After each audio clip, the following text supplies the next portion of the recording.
Scales of trade official YouTube channel पे आने वालों को वेलकम। आज हम वीकली एनालाइज करने जा रहे हैं, जिसमें गोल्ड को एनालाइज करेंगे जो 6 अक्टूबर से 10 अक्टूबर तक होगा। पहले हम अपनी प्रीवियस वीक की एनालाइज को देख लेते हैं, उसके बाद देखेंगे कि नेक्स्ट वीक जो है वो कौन कौन से इंपॉर्टेंट एरियाज होंगे। जैसा कि आप जानते हैं कि हमारी वीकली एनालाइज डे क्लोज के बेस पे होती है, तो यहाँ पर डे का क्लोज जो है वो इम्पोर्टेंट होता है। इसी तरह से हमारी डेली की एनालाइज M15 H1 H4 के बेस पे होती है। तो प्रीवियस वीक हमने जब गोल्ड को एनालाइज किया तो तकरीबन 37-48 के पास मूव कर रहा था। यहाँ पर मैंने आपको ये बहुत इंपॉर्टेंट एरिया बताया था। ये एक ऐसा इंपॉर्टेंट एरिया था जो ब्रेक होता तो सेल ट्रेंड की तरफ मार्केट मूव करती है, और अगर ये स्टे होता है तो एक बुलिश ट्रेंड स्टार्ट होता है। और आप देख सकते हैं कि जैसा कि ये पहले इसको टेस्ट कर चुका था, इसलिए नीचे आने की बजाय यहाँ से ही सीधा ऊपर निकला। ऊपर मैंने आपको यही बताया था, तकरीबन ये वाला एरिया इंपॉर्टेंट होगा, ये 3896। ये काफ़ी इंपॉर्टेंट एरिया है। आप देख सकते हैं कि यहाँ आके जो है वो अच्छी खासी सेलिंग भी हुई, 700 पिप्स के करीब नीचे आया। दोबारा इसने जो है वो यहीं से ही ट्राई की और जो है वो 3896 के नीचे ही खैर अभी तक तो होल्ड कर रहा है, लेकिन ये है कि इसका यहाँ का क्लोज जो था 3870 से ऊपर, ये इम्पोर्टेंट था। और जो अब लग चुका है, बल्कि वीक क्लोज हो चुका है वहाँ पर। दूसरा मैंने ये बताया था 3896 से ऊपर अगर आपने देखना है तो 3896 के ऊपर डे का क्लोज लगेगा।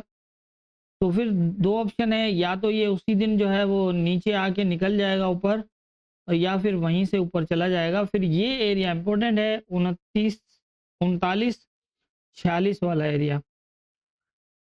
तो आप देख सकते हैं जिस तरह बताया गया था और मार्केट ने किस तरह मूव किया वो आपके सामने है। अब हम देख लेते हैं नेक्स्ट वीक कौन कौन से इंपॉर्टेंट एरियाज होंगे। नेक्स्ट वीक के हवाले से अगर हम बात करें तो इस टाइम कंडीशन अगर हम मार्केट की देखें तो ये है कि ये वाला यहाँ पर जो है वो 3870 का जो एरिया था वो तकरीबन ब्रेक क्लोज हो गया है, और 95 वाला जो एरिया 95-96 है तो इसको फिलहाल टेस्ट किया हुआ है, लेकिन अगर ये क्लोज इसी तरह दिया है तो ये ब्रेक होने के ज़्यादा चांसेस हैं। अब मंडे वाले दिन ये एरिया इंपॉर्टेंट रहेगा, तो ये तकरीबन 3864 तक अगर ये एरिया ब्रेक नहीं होता तो फिर ये ब्रेक हो जाएगा, और ब्रेक होने के बाद ये हो सकता है कि इसको जो है वो ब्रेक करे यहाँ तक, और फिर ये दोबारा जो है इस एरिया को एज ए सपोर्ट ले। इस तरह से पोजीशन बनेगी, लेकिन ऊपर के बाइंग एरियाज में ख्याल रखना है आपने, क्योंकि ऑल टाइम हाई एरियाज हैं। कहीं से भी अगर ये रिजेक्ट हुआ तो कोई पता नहीं है, ब्रेक ही नहीं लगेगा नीचे की तरफ। तो इसलिए आपने अच्छे से देखना है।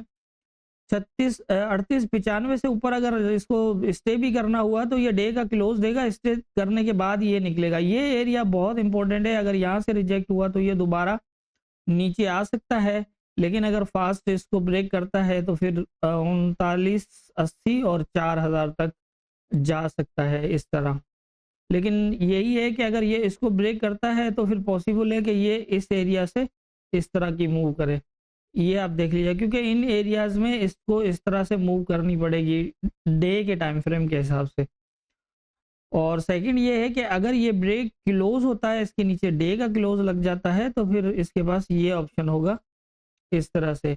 और इस तरह से ये एरिया बहुत इंपॉर्टेंट है। अगर इस एरिया को दोबारा ये स्टे करता है तो फिर यहाँ से एक नया फिर बुलिश ट्रेंड स्टार्ट होगा इस तरह। ये हो सकता है फिलहाल, लेकिन अगर ये भी ब्रेक हो जाता है, इसके नीचे डे का क्लोज लग जाता है, तो ये तकरीबन फिर इस एरिया में ही पूरा वीक गुजारेगा, और यहाँ से फिर जो है वो नीचे पोजीशन होगी इस तरह। ये बहुत इंपॉर्टेंट रहेगा 38-20 से 13 वाला जो एरिया है ये, और इससे भी ज़्यादा इंपॉर्टेंट ये एरिया है। ये जो एरिया है 38-72 से 64 का, ये यूं समझ लें कि एक यहाँ के ऊपर के बाइंग का है, और साथ में जो है वो ये 37-29 ये एक और सपोर्ट है इम्पोर्टेंट, जो यहाँ से एक स्ट्रॉन्ग बाइंग ट्रेंड स्टार्ट कर सकता है। ये यहाँ से अगर ये बुलिश होता है तो फिर पॉसिबल है कि ये 39-50 वाला एरिया जो है यहाँ से दोबारा रिजेक्ट हो जाए। लेकिन अगर ये यहाँ से सपोर्ट बनाता है तो फिर 39-50 से भी ऊपर तक जा सकता है इस तरह से। तो मेरे ख्याल से मेरी समझ के मुताबिक मैंने इंपॉर्टेंट एरियाज आपको बता दिए हैं। ऊपर की तरफ अभी जहाँ मार्केट है वहां पर ये इंपॉर्टेंट है, अगर ये डे में ब्रेक क्लोज होता है तो उसके बाद जो है वो हमारे पास ये वाला इंपॉर्टेंट हो जाएगा।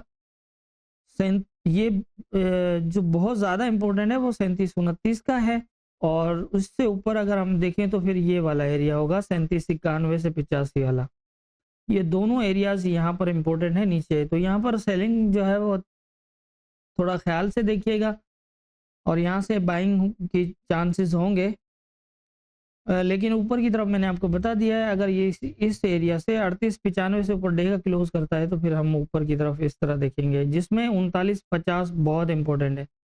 ये जहन में रखिएगा, 39-50 की रिजेक्शन इसको लंबी सेलिंग दे सकती है। तो मेरे ख्याल से जितनी मेरी समझ है उसके हिसाब से मुझे नेक्स्ट वीक यही लग रहा है। बाकी होना क्या है ये तो ऊपर वाला बेहतर जानता है। दुआ में याद रखिएगा।